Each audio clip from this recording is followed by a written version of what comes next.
On the 19th day of August in 1942, Lieutenant Genjiro Imai of the 8th Independent Anti-Tank Gun Company stood in the oppressive heat of Guadalcanal's coastal jungle, his uniform already soaked through with sweat despite the early morning hour. He had spent the previous night aboard a destroyer that had brought him and 916 other soldiers to this god-forsaken island, and now, as he surveyed the dense vegetation surrounding Taivu Point, he began to write in his diary. What he recorded would capture something profound that was happening to Japanese soldiers across the Pacific. They were discovering that their understanding of war, their assumptions about the enemy, and their fundamental beliefs about combat were about to be shattered beyond recognition. The men who landed with Imai that night were veterans of campaigns in China and throughout Southeast Asia. They had never known defeat. Under Colonel Kiyonao Ichiki's command, these soldiers embodied everything the Imperial Japanese Army believed about itself. Superior training, unmatched fighting spirit, mastery of night combat, and the ability to overcome any material disadvantage through sheer willpower and tactical excellence. Before departing from Truk, Colonel Ichiki had been given explicit instructions to wait for reinforcements before attempting any major assault on the American positions. Those orders were based on sound military judgment. The Americans had landed 2 weeks earlier and were establishing themselves on the island. A measured, coordinated offensive with adequate forces would have been the prudent approach. But Ichiki was not interested in prudence. He had studied reports about American soldiers from every theatre where Japanese forces had encountered them. The conclusion seemed obvious to him. Americans were soft, poorly disciplined, prone to panic under pressure, and utterly incapable of matching Japanese warriors in close combat. When his officers raised concerns about the size of his force or the lack of intelligence about enemy strength, Ichiki waved them off with contempt. These were Americans they would be fighting, he told them, not real soldiers. His men would drive them into the sea before the sun came up. What none of these battle-hardened soldiers understood was that they were walking into a confrontation that would fundamentally alter how both sides viewed each other. The Japanese were about to discover that every assumption they held about American fighting capabilities was wrong. The Americans were about to prove that industrial power, combined with competent leadership and proper defensive doctrine, could create a form of warfare that rendered traditional Japanese tactics not just ineffective, but suicidal. The story had begun 14 days earlier, when 11,000 Marines from the 1st Marine Division hit the beaches at Lungar Point under the command of General Alexander Vandergrift. The operation, codenamed Watchtower, represented the first American offensive action in the Pacific. The strategic objective appeared straightforward on paper. Japanese forces had been constructing an airfield on Guadalcanal. If that airfield became operational, Japanese aircraft would control a vast expanse of ocean and threaten Allied supply lines to Australia. The Marines needed to seize that airfield, hold it, and turn it into an American base. The execution would prove to be anything but straightforward. Guadalcanal itself was a nightmare environment. The island stretched 90 miles in length and 25 miles across at its widest point. Mountains reaching 8,000 feet dominated the interior, perpetually shrouded in clouds and mist. The coastal plains where the fighting would take place consisted of alternating patches of kunai grass that grew taller than a man, swamps that sucked at boots and equipment, and jungle so dense that a person could stand 10 feet away and remain invisible. The temperature rarely dropped below 90 degrees Fahrenheit. Humidity hung in the air like a wet blanket, never falling below 90%.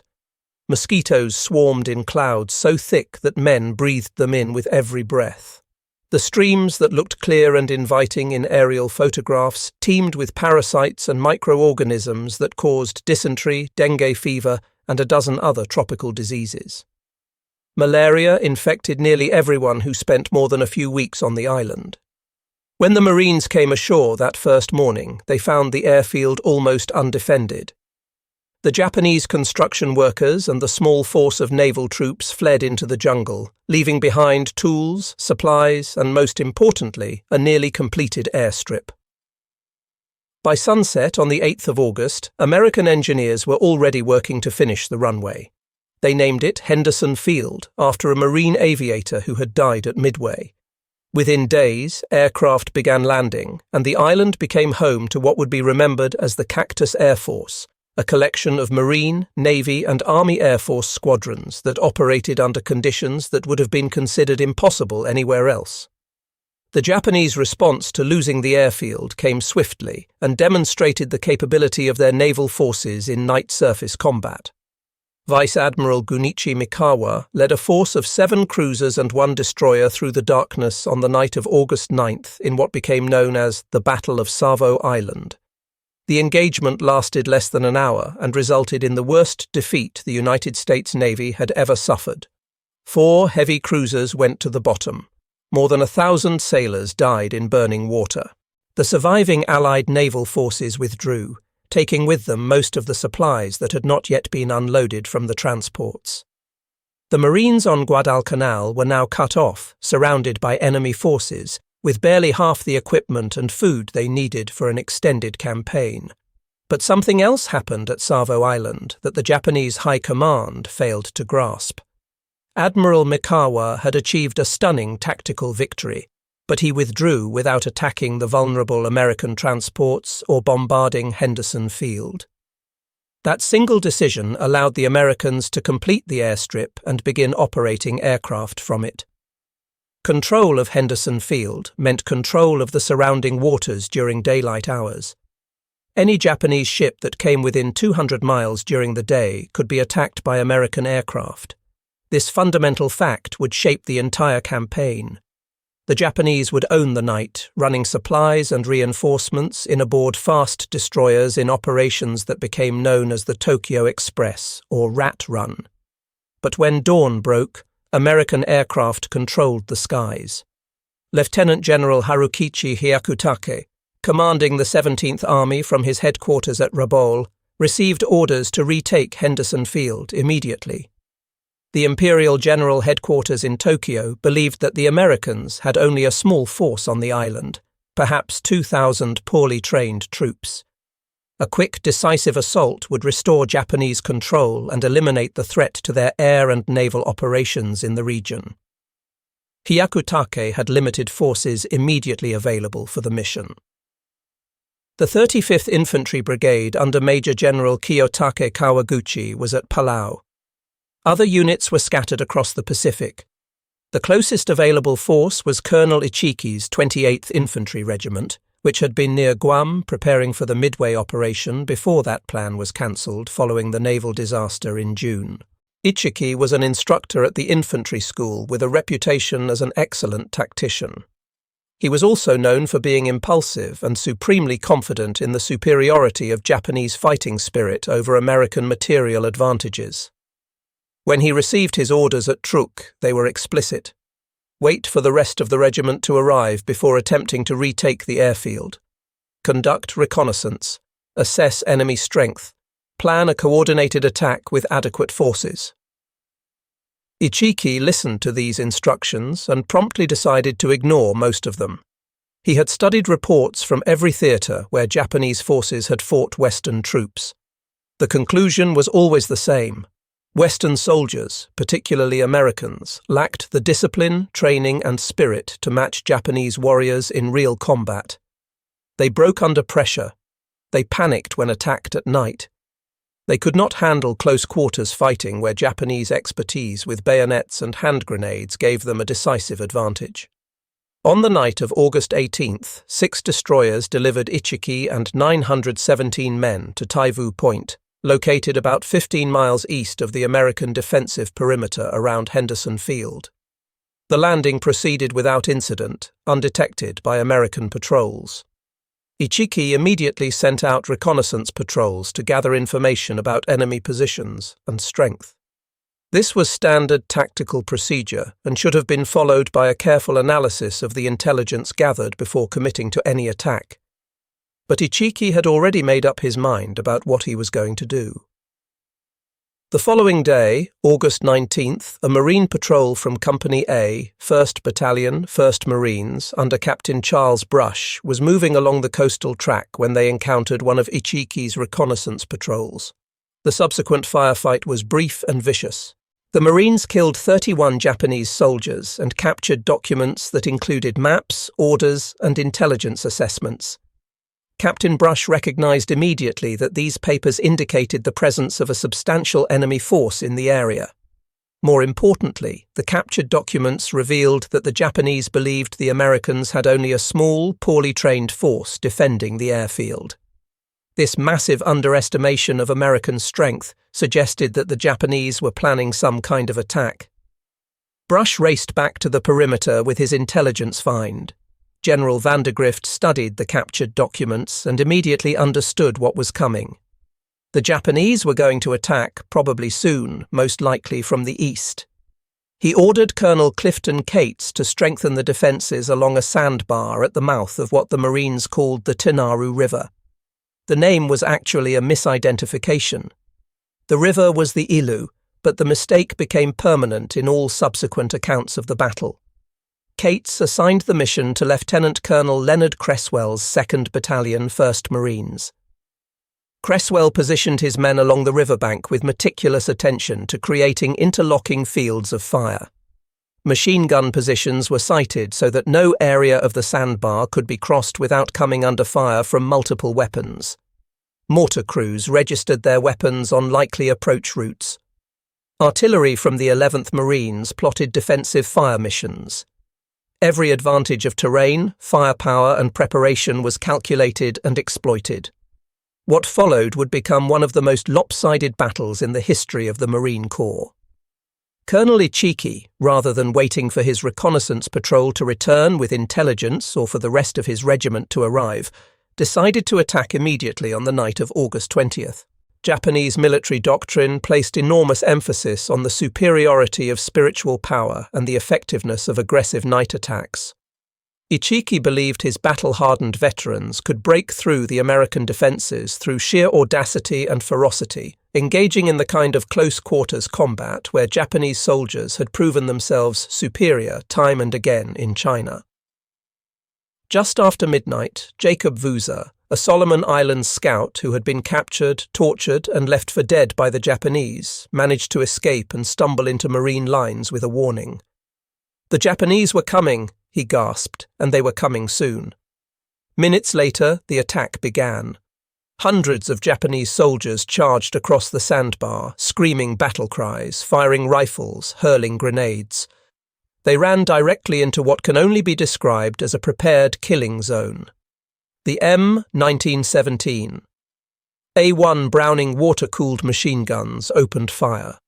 These weapons had been perfected during the First World War and represented the pinnacle of sustained-fire infantry weapons. Each gun could maintain a rate of 600 rounds per minute indefinitely, as long as the water jacket that cooled the barrel was kept filled and ammunition continued to be fed into the weapon. The Marines had positioned these machine guns in mutually supporting positions so that every square foot of the sandbar fell under fire from at least 2 weapons, and usually more. Japanese soldiers fell in waves. The heavy .30 caliber rounds tore through human bodies with devastating effect. Those who somehow made it across the sandbar encountered 37mm anti-tank guns loaded with canister rounds, which were essentially giant shotgun shells filled with metal balls that turned human beings into shredded meat. The attack continued for hours, wave after wave of Japanese soldiers charging into the machine gun fire with incredible bravery and equally incredible futility. Some managed to reach the Marine positions and engage in hand-to-hand combat. Marines fought with rifles, bayonets, knives, entrenching tools, fists, anything available. But the defensive preparations held. The interlocking fields of fire prevented any breakthrough. Every Japanese penetration was sealed by immediate counterattack. As dawn approached, Ichiki's offensive had completely collapsed. More than 800 of his soldiers lay dead or dying on the sandbar and in the shallow water of the river. The few who survived the night and made it back across the sandbar faced a new horror at daybreak. General Vandergrift ordered a counterattack using elements of the 1st Battalion, 1st Marines, supported by 5 M3 Stuart light tanks. The tanks crossed the sandbar and began systematically hunting down Japanese soldiers who had taken cover in the coconut groves beyond the river. War correspondent Richard Tregaskis, watching from a Marine position, described the scene as both fascinating and horrifying. The tanks bustled among the trees, pivoting, turning, spitting sheets of yellow flame from their machine guns and main armament. Groups of Japanese soldiers were flushed out from cover and cut down by canister shells. The one-sided slaughter continued through the morning. By midday on August 21st, the battle was over. Of the 917 Japanese soldiers who had landed at Taivu Point, approximately 800 were dead. About 128 survivors, mostly from support units that had remained near the landing site, melted into the jungle. They managed to send a radio message to 17th Army headquarters at Rabaul, reporting the disaster.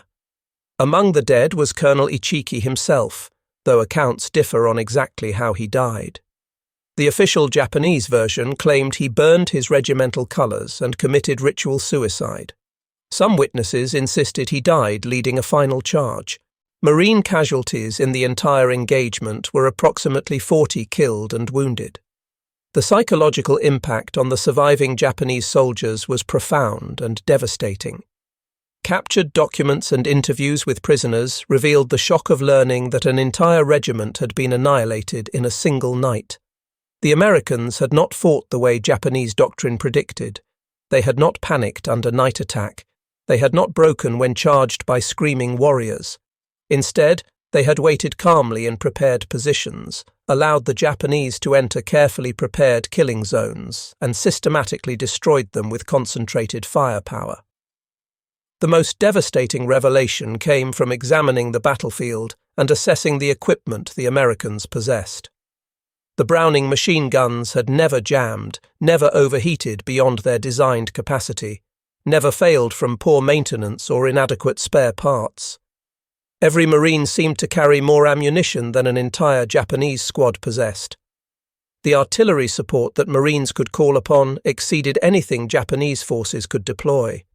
And the coordination between infantry, artillery, and even naval gunfire from ships offshore represented an integrated system of destruction that Japanese forces had simply never encountered in their campaigns in China or Southeast Asia.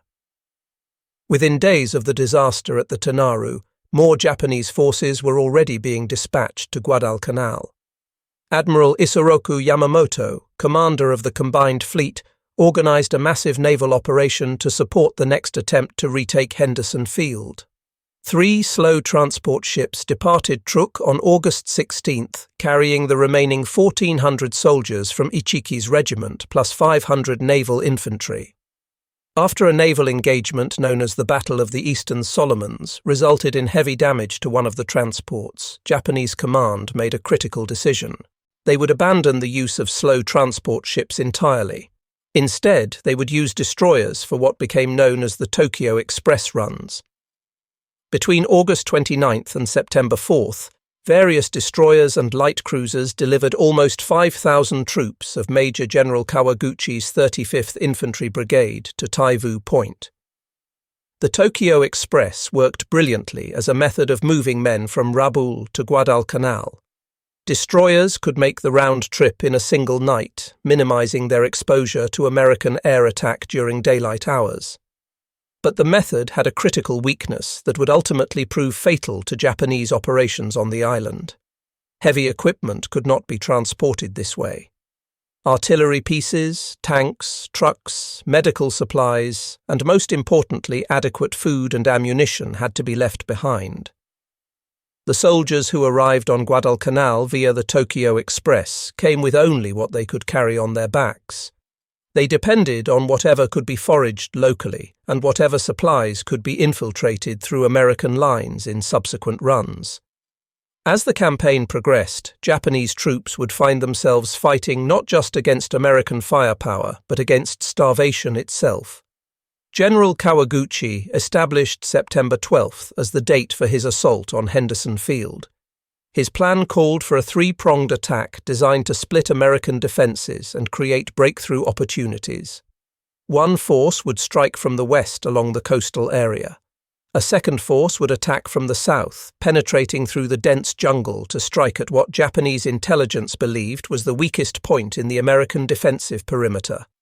Kawaguchi himself would lead the main effort, also from the south, approaching along an inland ridge that dominated the approaches to Henderson Field. What Kawaguchi did not know was that Marine intelligence had already identified this ridge as the most likely avenue of approach for any Japanese offensive. Lieutenant Colonel Merritt Edson, commanding the 1st Raider Battalion, had conducted a raid on Tasimboko village on September 8 that discovered massive supply dumps, indicating that a large Japanese force was concentrating somewhere in the area. Edson immediately grasped the implications. The Japanese were going to attack from the south, and they would use that inland ridge as their primary approach route because it offered the best terrain for moving troops through the jungle. Edson requested permission to establish a defensive line on the ridge itself, and General Vandergrift approved. On September 10th and 11th, Edson positioned approximately 840 Marines from his Raider Battalion and the 1st Parachute Battalion along the ridge. He selected defensive positions with the same methodical attention to detail that had characterized the Tenaru defenses. Machine guns were positioned to create interlocking fields of fire. Mortar crews registered their weapons on likely approach routes. Artillery from the 11th Marines plotted defensive fire missions on every piece of terrain the Japanese might use. Every advantage of ground and firepower was calculated and exploited. The ridge itself consisted of a narrow coral spine, approximately 1,000 meters long, made up of 3 distinct hills covered with kunai grass and scattered trees. Deep ravines bordered both sides of the ridge, heavily wooded and in some places virtually impassable. It was perfect terrain for a night attack by infiltrating infantry attempting to envelope defensive positions.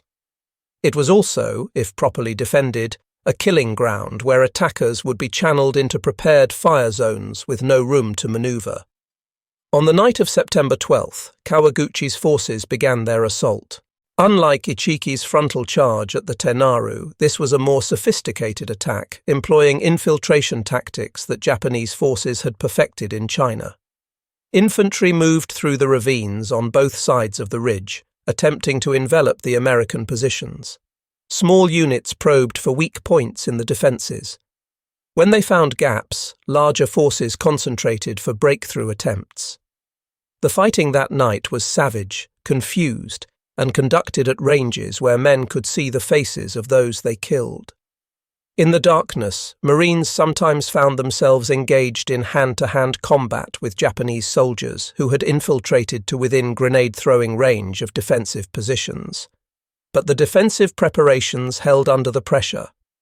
When Japanese forces concentrated for breakthrough attempts, Marine mortars and artillery from the 11th Marines shattered them with precisely delivered high-explosive shells.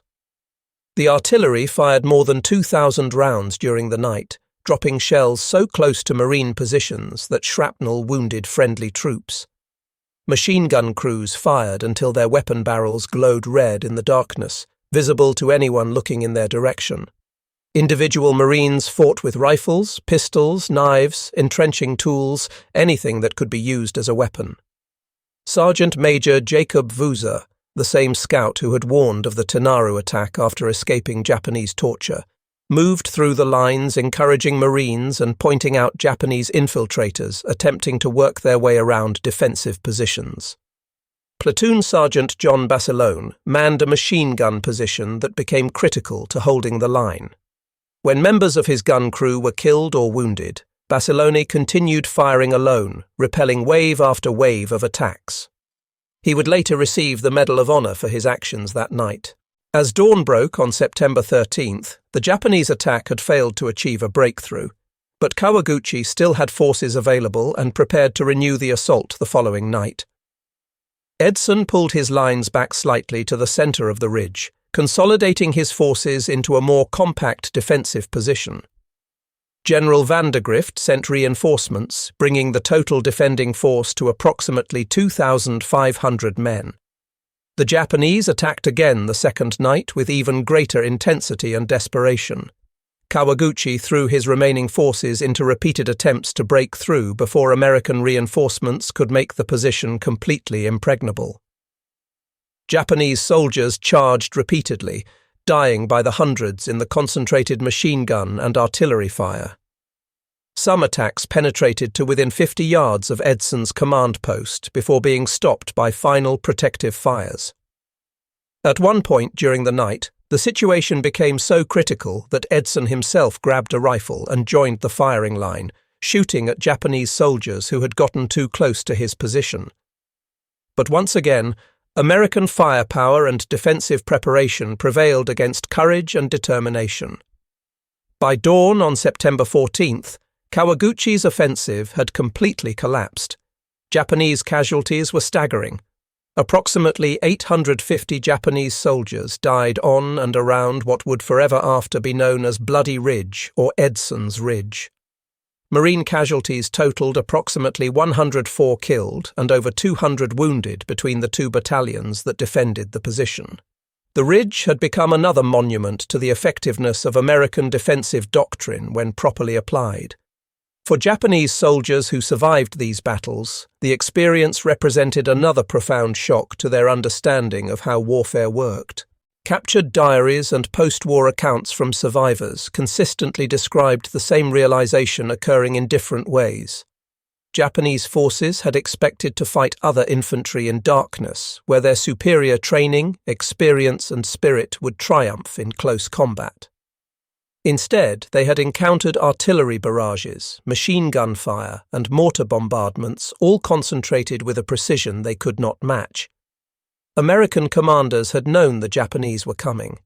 They had prepared killing zones designed to channel attackers into predetermined fire sacks. They had waited for Japanese forces to enter those zones, then destroyed them with carefully coordinated fire support from multiple weapon systems. The battles at the Tenaru and Bloody Ridge established patterns that would repeat throughout the Guadalcanal campaign with predictable results. Japanese forces would launch attacks based on courage, night tactics, and expertise in close combat. American forces would respond with overwhelming firepower, coordinated combined arms operations, and defensive positions carefully prepared to maximize every advantage. The outcome was grimly predictable. Japanese casualties would be catastrophic and unsustainable. American casualties would be significant but replaceable.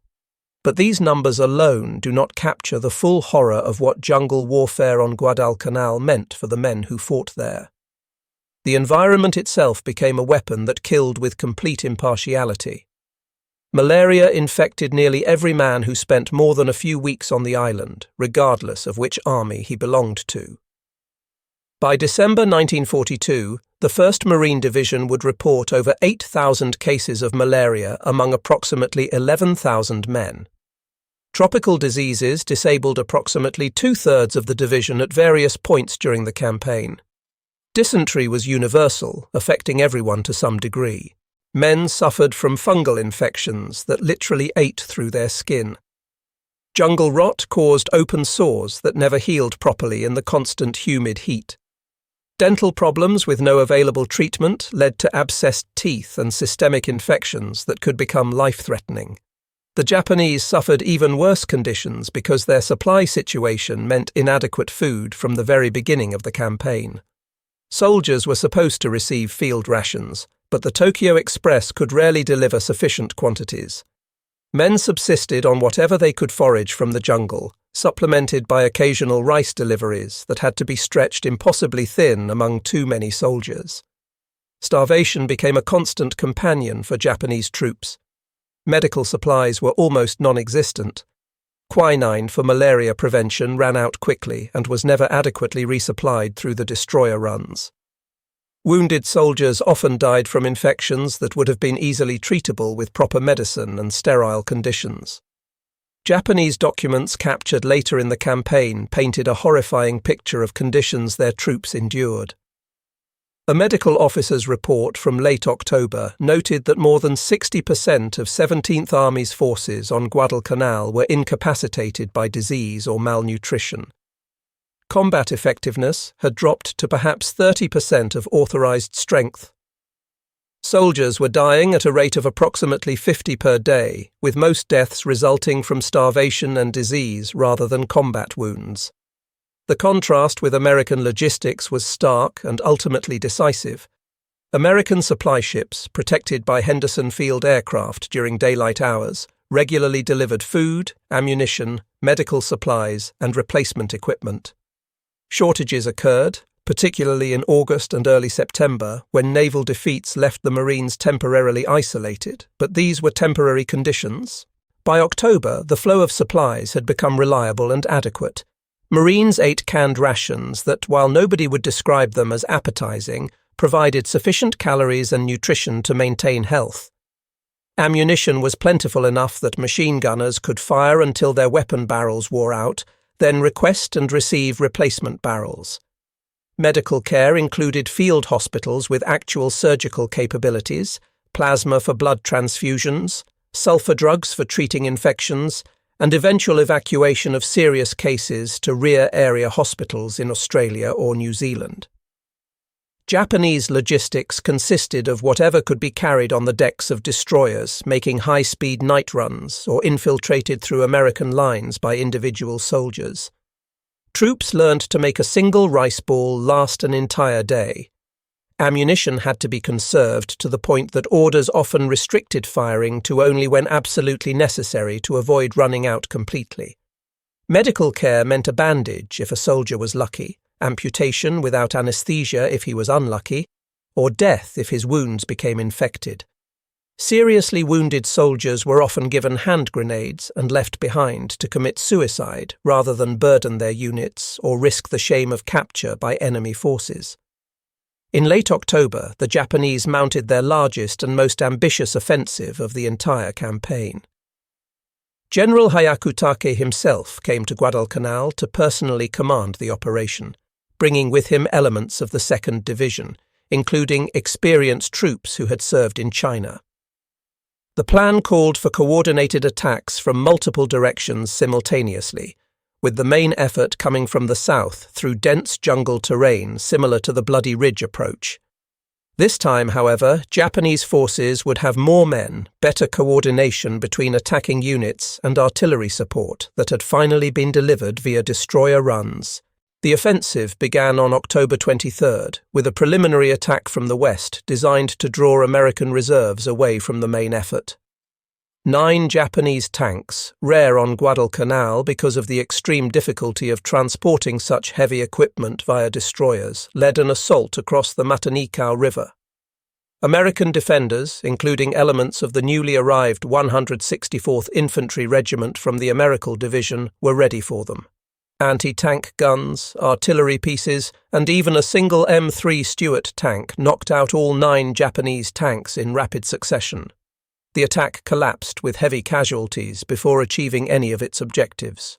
The main assault came on the night of October 24th to 25th. Approximately 5,600 Japanese troops under Major General Yumio Nasu attacked from the south, attempting to break through American lines and reach Henderson Field. They faced the 1st Battalion, 7th Marines, under Lieutenant Colonel Louis Chesty Puller, reinforced by elements of the 164th Infantry Regiment. The fighting that night became the stuff of legend in Marine Corps history and would be studied in military schools for decades afterward.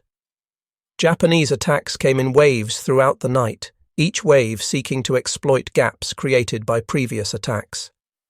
Individual breakthroughs were immediately sealed by counterattacks before they could be exploited. Machine gunners fired until their weapons failed from overheating or mechanical breakdown, then grabbed rifles and continued fighting as riflemen.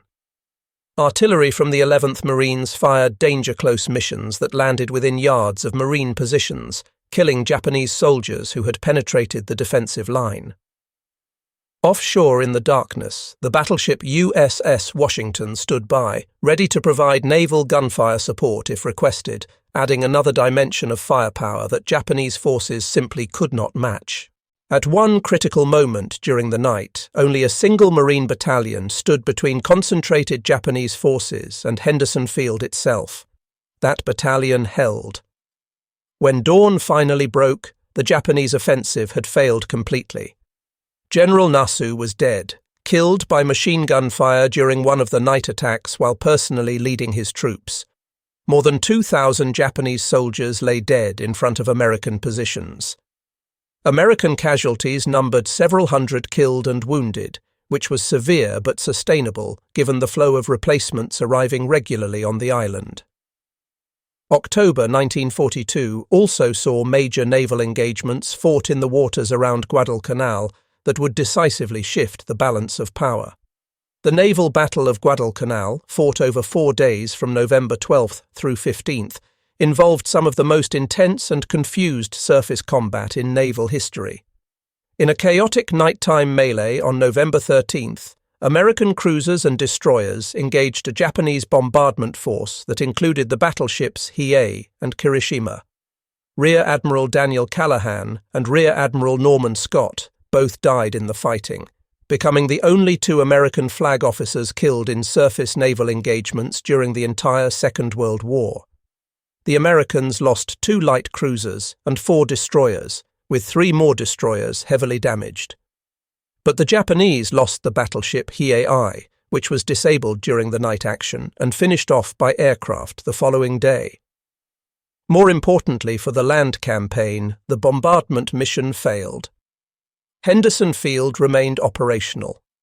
On the night of November 14th to 15th, the battleship Kirishima attempted another bombardment mission but was intercepted by the American battleships USS Washington and USS South Dakota. In a devastating display of radar-directed gunnery that Japanese forces could not counter in darkness, Washington put 9 16-inch shells into Kirishima at ranges where Japanese lookouts could barely see their target. Kirishima sank with heavy loss of life.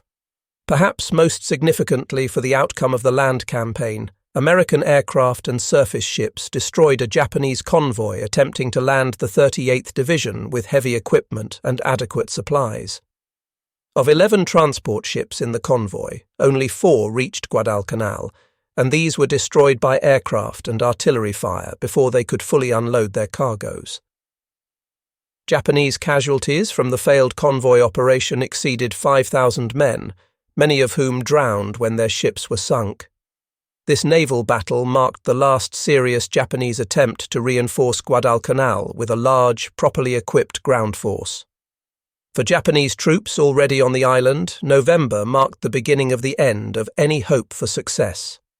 They had expected reinforcement and resupply that would allow them to sustain offensive operations.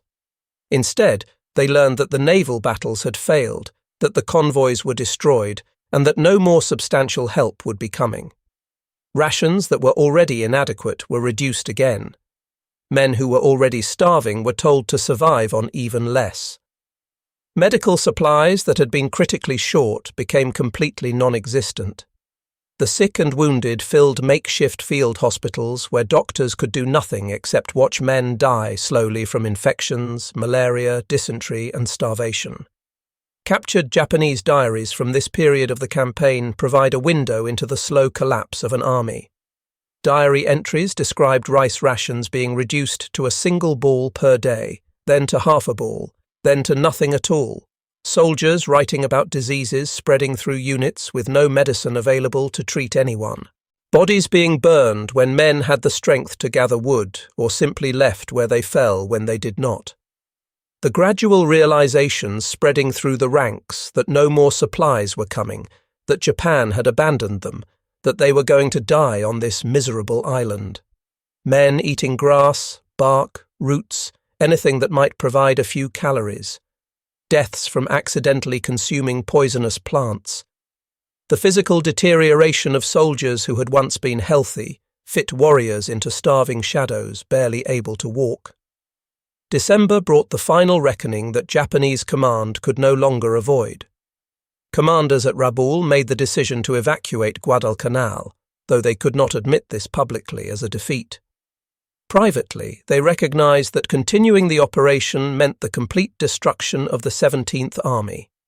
Approximately 11,000 Japanese soldiers remained alive on the island, down from a peak strength that had reached 36,000 at various points during the campaign. Of those 11,000 survivors, perhaps 7,000 were healthy enough to walk unassisted. The rest were sick, wounded, or so weakened by months of starvation that they could barely crawl. The evacuation operation, designated Operation KE by Japanese planners, would prove to be one of the most successful operations the Japanese Navy conducted during the entire war. Using destroyer runs, similar to the Tokyo Express that had brought men to the island, Japanese naval forces extracted 10,652 men over 3 nights in early February 1943. It was a remarkable achievement under extraordinarily difficult circumstances. But the successful evacuation could not disguise or change the magnitude of the defeat Japanese forces had suffered. Of approximately 36,000 Japanese personnel who served on Guadalcanal at various points during the 6-month campaign, roughly 25,000 to 30,000 died. About 14,800 were killed in combat, and between 10,000 and 15,000 died from disease and starvation. American casualties were also severe but sustainable within the context of American industrial and manpower capacity. The Marine and Army units that fought on Guadalcanal lost approximately 1,600 killed in action, 4,200 wounded, and several thousand more temporarily disabled by tropical diseases. But American industry and manpower reserves could replace these losses easily. New divisions were already in training. Ships and aircraft were being produced faster than they could possibly be lost in combat. The strategic initiative in the Pacific had shifted permanently and irreversibly. The psychological impact of Guadalcanal on Japanese military thinking cannot be overstated or dismissed as mere morale issues. For the first time since the beginning of the war in China in 1937, Japanese forces had been comprehensively defeated in sustained ground combat. Every major offensive had failed to achieve its objectives. Every attempt to apply traditional Japanese tactical doctrine had resulted in catastrophic casualties with nothing to show for the sacrifice. The revelation that American forces were not only materially superior, but also tactically competent, well-led, and capable of enduring terrible environmental conditions shattered fundamental assumptions that had shaped Japanese military planning since the beginning of the Pacific War. Japanese officers who survived the Guadalcanal campaign and later wrote memoirs or were interviewed after the war ended consistently emphasized several common themes. First, they had completely and catastrophically underestimated American fighting qualities, assuming that material wealth and democratic society produced weak soldiers incapable of real hardship. Second, the disparity in equipment, supplies, and logistical support was far greater than Japanese intelligence had suggested or Japanese planners had considered possible. Third, Japanese logistics were fundamentally inadequate for sustained operations against an enemy that controlled both the sea and air. Fourth, spiritual power, superior training, and tactical skill were insufficient to overcome systematic disadvantages in firepower, coordination, and resources. Post-war accounts from Japanese veterans who survived the campaign reveal a consistent and damning assessment of what went wrong. They had believed themselves to be superior warriors because they trained harder, accepted death more readily, and had mastered night fighting and close combat techniques. But on Guadalcanal they learned a harsh truth. Modern war is decided not by individual warrior qualities, but by systems. The Americans had functioning systems for everything that mattered. Systems for moving supplies from factories to frontline units. Systems for providing medical care that returned wounded men to duty. Systems for coordinating artillery support with infantry operations. Systems for integrating air power with ground operations. Every one of these American systems functioned reasonably well. Japanese systems failed because they had never been properly designed or adequately resourced in the first place. Japanese veterans who survived the campaign and were later interviewed provided detailed accounts that contradicted the official Japanese explanations for the defeat. They acknowledged that American forces fought extremely well at night when defending carefully prepared positions. They admitted that Americans endured malaria, dysentery, and terrible environmental conditions while somehow maintaining combat effectiveness because adequate logistics supported them throughout. They recognized that American firepower was overwhelming in its scale, precisely coordinated, and accurately delivered against targets. A single American infantry battalion possessed more effective, sustainable firepower than an entire Japanese regiment could bring to bear. The technical aspects of American material superiority were significant in ways that went far beyond simple numbers. Japanese forces on Guadalcanal fought primarily with Arisaka rifles, which were reliable bolt-action weapons requiring manual cycling between each shot. American Marines initially carried M1903 Springfield rifles, which were also bolt-action weapons, but these were increasingly supplemented and eventually replaced by the M1 Garand semi-automatic rifle as supplies of the newer weapon became available. The Garand's 8-round capacity and semi-automatic operation provided decisive advantages in firefights where volume of accurate fire often determined outcomes. Machine gun technology illustrated the gap even more starkly. The American M1917A1 Browning was water-cooled and could literally sustain fire indefinitely as long as water for the cooling jacket and ammunition continued to be supplied. Japanese machine guns, primarily the Type 96 and Type 99 light machine guns, were lighter and more portable for offensive operations, but they lacked the sustained fire capability necessary for extended defensive engagements. In defensive positions like those at the Tenaru and Bloody Ridge, this difference became absolutely decisive. American machine guns could fire for hours without pause, creating an impenetrable wall of bullets that no amount of courage could penetrate. Artillery superiority was perhaps the most significant factor in American defensive success. The 11th Marines operated M1A1 pack howitzers that could be broken down into components and transported through jungle terrain where wheeled vehicles could not operate. These 75mm weapons provided responsive and accurate fire support to infantry units in contact with enemy forces. Forward observers attached to infantry units could call for fire missions using radio communication and receive accurate artillery support within minutes. Japanese artillery on Guadalcanal was limited in number, extremely difficult to move through jungle terrain, and chronically short of ammunition because shells were heavy and took up precious space on destroyer decks during Tokyo Express runs. Naval gunfire support added another dimension of overwhelming firepower that Japanese forces simply could not match or counter. American destroyers and cruisers stationed offshore could deliver devastating bombardments against Japanese positions or provide responsive fire support for Marine ground units engaged in combat. Radio communication between shore-based forward observers and naval ships allowed precise targeting of enemy concentrations. The psychological effect of receiving massive naval shells, some weighing hundreds of pounds, was devastating to Japanese troops who had no comparable capability to call upon. Air power became increasingly dominant as the campaign progressed, and the Cactus Air Force established undeniable air superiority over Guadalcanal and the surrounding waters. Operating from Henderson Field under conditions that would have been considered impossible at any normal airbase, Marine and Army Air Force pilots flew constantly. F-4F Wildcat fighters intercepted Japanese bomber raids coming down from Rabaul. P-39 Airacobra and P-40 Warhawk fighters provided ground support and additional interception capability. SBD Dauntless dive bombers struck Japanese positions, supply concentrations, and any ships foolish enough to approach during daylight hours. Japanese air forces operating from Rabaul had to fly at the extreme limits of their operational range, which gave them minimal time over target and left them vulnerable to interception by American fighters that could take off from Henderson Field with full fuel loads.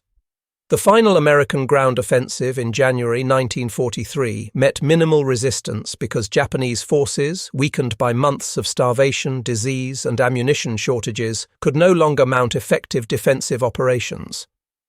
On February 9th, American patrols discovered that Japanese forces had completely evacuated their positions during the previous nights. General Patch, who had replaced Vandergrift in command of American forces on the island, sent his famous message to Admiral Halsey. Tokyo Express no longer has terminus on Guadalcanal. The campaign that had lasted 6 months of brutal fighting was finally over. The lessons that Japanese survivors carried away from Guadalcanal were devastating to the pre-war military doctrine that had shaped their entire understanding of warfare. The myth of Japanese warrior superiority, built on victories in China and Southeast Asia, had been comprehensively shattered. Individual courage and superior tactical skill at the small unit level were revealed to be inadequate against systematic advantages in firepower, logistics, and coordination. Night attacks and close combat, which had been the hallmarks of Japanese tactical success throughout their campaigns in China, failed repeatedly against American defensive positions that had been properly prepared. Supply and logistics were not secondary concerns that could be addressed later, but rather fundamental requirements for sustaining any military operation. Air and naval superiority ultimately determined outcomes on land regardless of what ground forces did. These lessons, learned through the deaths of tens of thousands of soldiers and written in the blood and starvation of the Guadalcanal survivors, should have fundamentally reformed Japanese military thinking and strategic planning. Some perceptive officers recognized the implications for future operations. Colonel Masanobu Tsuji, a staff officer who visited Guadalcanal during the campaign and observed conditions firsthand, wrote afterward that Japan needed to completely reassess its entire strategy for the Pacific War. The Americans, he observed with uncomfortable clarity, were not fighting the war that Japanese doctrine had prepared for. American industrial capacity, organizational systems, and material advantages were growing larger with each passing month, not diminishing. The fundamental assumptions underlying Japanese war planning were fatally flawed, and continuing down the same path would lead inevitably to complete defeat. But these insights from battlefield observers were largely ignored by higher command levels that could not accept the implications. The war would continue for another 2.5 years, with Japanese forces fighting defensive battles across the Pacific with increasing desperation and diminishing resources. The patterns established at Guadalcanal would repeat themselves over and over. Japanese courage and tactical skill would prove insufficient against American material advantages and systematic application of combined arms doctrine. Those Japanese soldiers who survived Guadalcanal and later lived through the war became witnesses to a transformation they had never anticipated or imagined possible. They had entered the campaign as confident warriors of what they believed was an invincible empire destined to dominate Asia. They left the island as starving, disease-ridden survivors of a catastrophic defeat that revealed uncomfortable truths about the war they were fighting.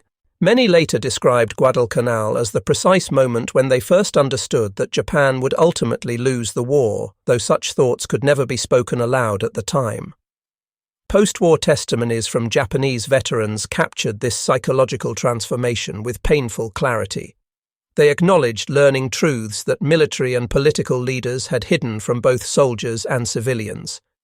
The Americans were not weak, soft, or incapable of real fighting. They were overwhelmingly strong, not just in weapons and equipment, but in organization, logistics, leadership quality, and the ability to sustain complex combat operations over extended periods. Japanese forces had fought with undeniable courage and often superior small unit tactical skills. But it did not matter in the final analysis. American forces fought with integrated systems and abundant resources that Japanese forces could never hope to match given their nation's industrial capacity and strategic position. The American perspective on Guadalcanal emphasized different but equally important lessons about their own capabilities and the nature of their enemy. For Marines and soldiers who fought on the island, the campaign proved beyond any doubt that American forces could match Japanese troops in the brutal, exhausting horror of jungle combat. The mythology of Japanese invincibility, which had grown following their rapid victories in the opening months of the war, was completely destroyed. American defensive doctrine, when properly applied with adequate preparation, worked exactly as designed. Combined arms coordination between infantry, artillery, and supporting weapons was highly effective when executed correctly. Individual American soldiers, when properly trained, adequately equipped, and competently led, were more than capable of defeating Japanese forces in any type of terrain or combat situation. But Americans also developed a healthy respect for Japanese soldiers as tough, determined, skillful adversaries who would fight to the death rather than surrender under almost any circumstances. The willingness of Japanese forces to continue attacking in the face of absolutely hopeless tactical situations, to endure starvation rather than give up their positions, to die rather than retreat or surrender, made a profound and lasting impression on American combat veterans.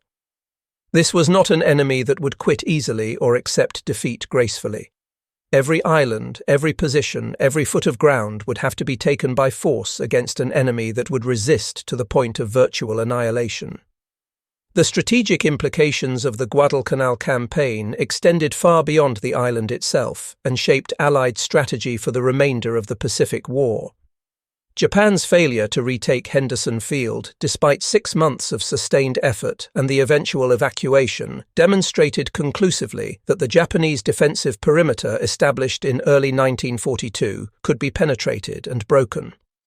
Allied strategy shifted decisively from defensive operations designed to hold what remained to offensive campaigns aimed at progressively destroying Japanese military power and eventually invading the home islands. The industrial and material advantages that America possessed in abundance could be systematically translated into military victories if applied with competent leadership and sound tactical doctrine. For Japan, Guadalcanal marked the true beginning of the end, though the war would grind on for years more. The loss of tens of thousands of experienced soldiers, hundreds of aircraft and pilots, and numerous irreplaceable warships created gaps that could not be filled given Japan's limited industrial capacity and shrinking resource base. The decision to evacuate the island admitted, however quietly and with whatever face-saving language was employed, that Japan could not sustain attritional warfare against American industrial might and organizational capability. The veterans of Guadalcanal on both sides of the battle lines carried their experiences with them for the rest of their lives, and those experiences shaped how their respective militaries evolved over the remaining years of the war. American Marines and soldiers who survived the campaign became cadres for new units, passing along hard-won tactical lessons about jungle warfare, defensive preparation, and combined arms coordination to fresh troops who would carry these lessons forward to subsequent campaigns. The 1st Marine Division pulled off Guadalcanal in December 1942 in a state of near-complete exhaustion and decimation by disease, required many months of rest, recuperation, and rebuilding before it could return to combat operations. Japanese survivors faced an even grimmer future ahead of them. Those fortunate enough to be evacuated during Operation KE were scattered and dispersed to other units throughout the rapidly expanding defensive perimeter, carrying with them the heavy psychological burden of defeat and the certain knowledge that American forces were far more formidable in every respect than pre-war propaganda and intelligence assessments had suggested. Many of these Guadalcanal veterans would die in subsequent battles as Japan's strategic position continued to deteriorate month by month, island by island, battle by battle. The island of Guadalcanal itself bore visible scars from 6 months of intense combat for decades afterward. Wrecked aircraft, destroyed vehicles, abandoned equipment, unexploded ordnance, and the remains of defensive positions littered the jungles and coastal areas.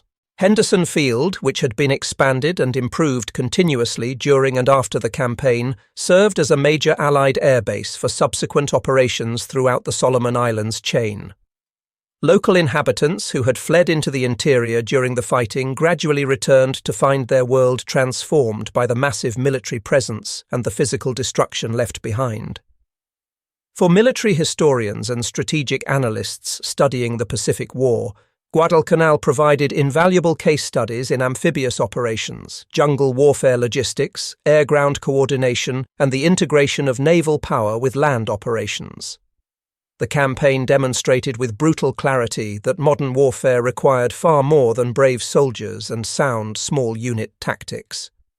Success demanded industrial capacity to produce weapons and supplies in abundance, effective logistics to move those supplies where they were needed, technological advantages in weapons and communications, and the ability to sustain complex operations over extended periods despite terrible environmental conditions and determined enemy resistance. The human cost of the Guadalcanal campaign was staggering when all elements are considered together. More than 7,000 American and Japanese sailors died in the naval battles fought in the waters surrounding the island, as each side struggled for control of the sea lanes that would determine whether land forces could be adequately supplied. On land, American casualties exceeded 7,000 killed, wounded, or missing from all causes during the 6-month campaign. Japanese losses exceeded 30,000 men from combat, disease, and starvation combined. Thousands more men on both sides suffered from diseases and physical conditions that would affect their health permanently for the remainder of their lives. Yet the strategic significance of the Guadalcanal campaign justified, in purely military terms without considering the human tragedy, the terrible price paid by both sides. Guadalcanal represented the critical turning point where Allied forces in the Pacific shifted definitively from defense to offense. It demonstrated conclusively that Japan could be defeated in sustained ground combat despite all the mythology about Japanese warrior spirit and tactical superiority. It established patterns of air and naval superiority that would characterize every subsequent campaign in the Pacific theater. The lessons learned at tremendous cost on Guadalcanal would be applied and refined in future operations, making each subsequent American offensive more efficient and more deadly. The story of Japanese troops encountering American jungle warfare capabilities on Guadalcanal ultimately represents the collision between two fundamentally incompatible philosophies about the nature of modern warfare. One side entered the campaign believing firmly in the supremacy of warrior spirit, in courage and tactical skill overcoming material disadvantages, in aggressive tactics producing victory regardless of resource constraints. The other side believed in the systematic application of industrial power, in logistics and abundant firepower as decisive force multipliers, in combined arms coordination as the key to success on any battlefield. The jungle environment of Guadalcanal became the crucible where these conflicting philosophies met in sustained combat.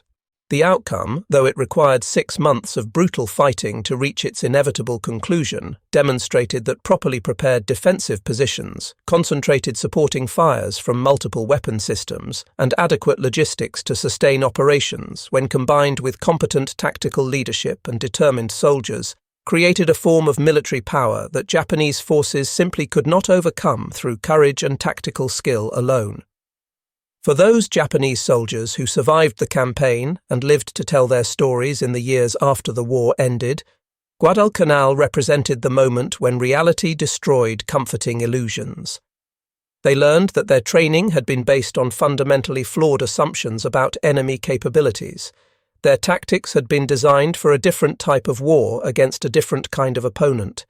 Their logistics had been inadequate from the very beginning and only grew worse as the campaign progressed.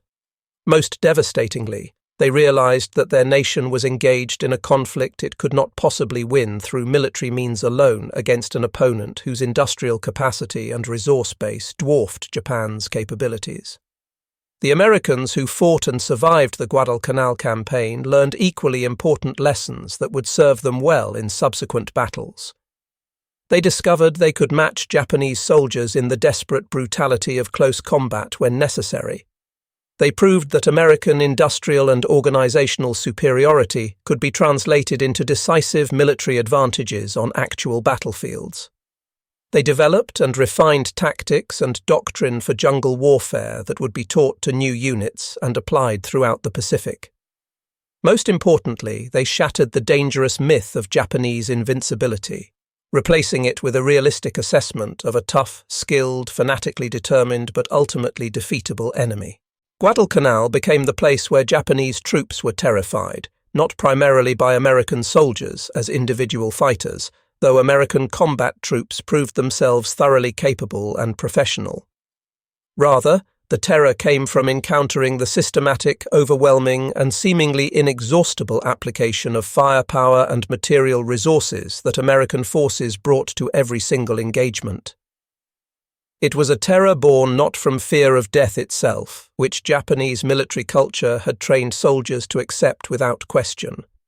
Instead, it arose from the dawning realization that personal courage and tactical sacrifice were meaningless against an enemy whose supplies never ran out, whose wounded received professional medical care and often returned to duty, whose artillery could fire continuously without worrying about ammunition shortages, whose aircraft controlled the daylight skies absolutely, and whose industrial base could replace combat losses faster than any amount of fighting could inflict them. This fundamental transformation in Japanese military understanding that began when their forces first encountered American defensive capabilities on Guadalcanal marked a watershed moment in the Pacific War. From that point forward, Japanese forces would fight increasingly desperate defensive battles against an enemy whose material advantages grew exponentially larger with each passing month. The template for jungle warfare established on Guadalcanal would be refined and applied in subsequent campaigns across the Pacific, proving repeatedly that American forces could fight effectively and win decisively in the most difficult terrain imaginable against a determined enemy, provided they maintained adequate logistics, effective coordination between combat arms, and the overwhelming firepower that American industry could provide in seemingly unlimited quantities.